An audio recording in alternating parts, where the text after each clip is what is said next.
Assalamualaikum warahmatullahi wabarakatuh. Salam sejahtera bagi kita semua. Perkenalkan, nama saya Rikson Pasaribu, CPNS Kementerian Ketenagakerjaan, kelompok 2 angkatan 53. Baik, di sini saya akan memaparkan materi tugas yang ketiga tentang manajemen ASN. Manajemen ASN. Apa itu manajemen ASN? Manajemen ASN merupakan pengelolaan ASN untuk menghasilkan pegawai negeri sipil yang profesional, memiliki nilai dasar, etika profesi, bebas dari intervensi politik, bersih dari praktik korupsi, kolusi, dan nepotisme. Kemudian kedudukan ASN. ASN berkedudukan sebagai unsur aparatur negara yang menjalankan kebijakan yang ditetapkan oleh pemimpin instansi pemerintah, serta harus bebas dari pengaruh dan intervensi semua golongan dan partai politik. Kemudian peran ASN. Peran ASN sebagai perencana, pelaksana, pengawas dalam tugas umum pemerintah dan pembangunan nasional melalui pelayanan publik yang profesional, bebas intervensi politik, yang bersih dari korupsi, kolusi, dan nepotisme. Hak dan kewajiban ASN. ASN sendiri terbagi menjadi dua, yaitu PNS dan P3K. Untuk PNS berhak memperoleh gaji, tunjangan, fasilitas cuti, jaminan hari tua, perlindungan, serta pengembangan kompetensi. Sedangkan kalau P3K berhak memperoleh gaji, tunjangan, fasilitas, cuti, perlindungan, serta pengembangan kompetensi. Kewajiban ASN antara lain yang pertama, setia dan taat pada Pancasila, Undang-Undang Dasar Negara Republik Indonesia tahun 1945, dan pemerintahan yang sah. Yang kedua, menjaga persatuan dan kesatuan bangsa. Yang ketiga, melaksanakan kewajiban yang dirumuskan pejabat pemerintah yang berwenang. Yang keempat, menaati ketentuan peraturan perundang-undangan. Yang kelima, melaksanakan tugas kedinasan dengan penuh pengabdian, kejujuran, kesadaran, dan tanggung jawab.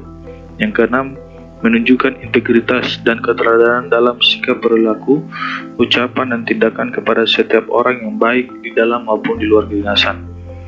Yang ketujuh, menyimpan rahasia jabatan dan hanya dapat mengemukakan rahasia jabatan sesuai dengan ketentuan peraturan perundang-undangan.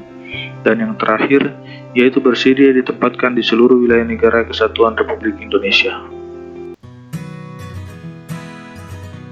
Selain kewajiban ASN, ASN juga memiliki kode etik yang mengatur norma dari ASN itu sendiri. Yang pertama, melaksanakan tugasnya dengan jujur, bertanggung jawab, dan berintegritas tinggi. Kemudian melaksanakan tugasnya dengan cermat, disiplin, melayani dengan sikap hormat, sopan, dan tanpa tekanan. Kemudian melaksanakan tugas sesuai dengan ketentuan peraturan perundang-undangan, melaksanakan tugasnya sesuai dengan perintah atasan atau pejabat yang berwenang yang sejauh tidak bertentangan dengan ketentuan peraturan perundang-undangan dan etika pemerintah. Selanjutnya, menjaga kerahasiaan yang menyangkut kebijakan negara.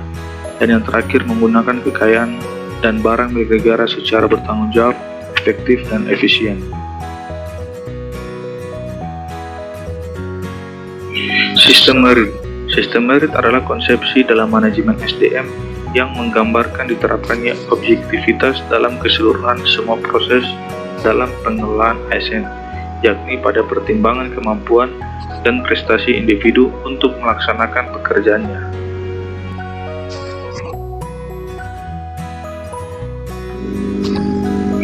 Manajemen ASN terbagi menjadi dua, antaranya manajemen PNS terdiri dari penyusunan dan penetapan kebutuhan, pengadaan, pangkat dan jabatan, pengembangan karir, pola karir, promosi, mutasi, penilaian kinerja, penggajian dan tunjangan, penghargaan, disiplin, pemberhentian, jaminan pensiun dan hari tua, serta perlindungan. Kemudian manajemen P3K terdiri dari penetapan kebutuhan, pengadaan, penilaian kinerja, penggajian dan tunjangan, pengembangan kompetensi, pemberian penghargaan, disiplin, pemutusan hubungan perjanjian kerja, serta perlindungan.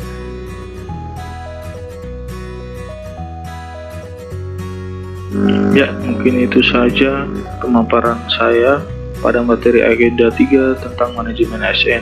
Sekian dan terima kasih.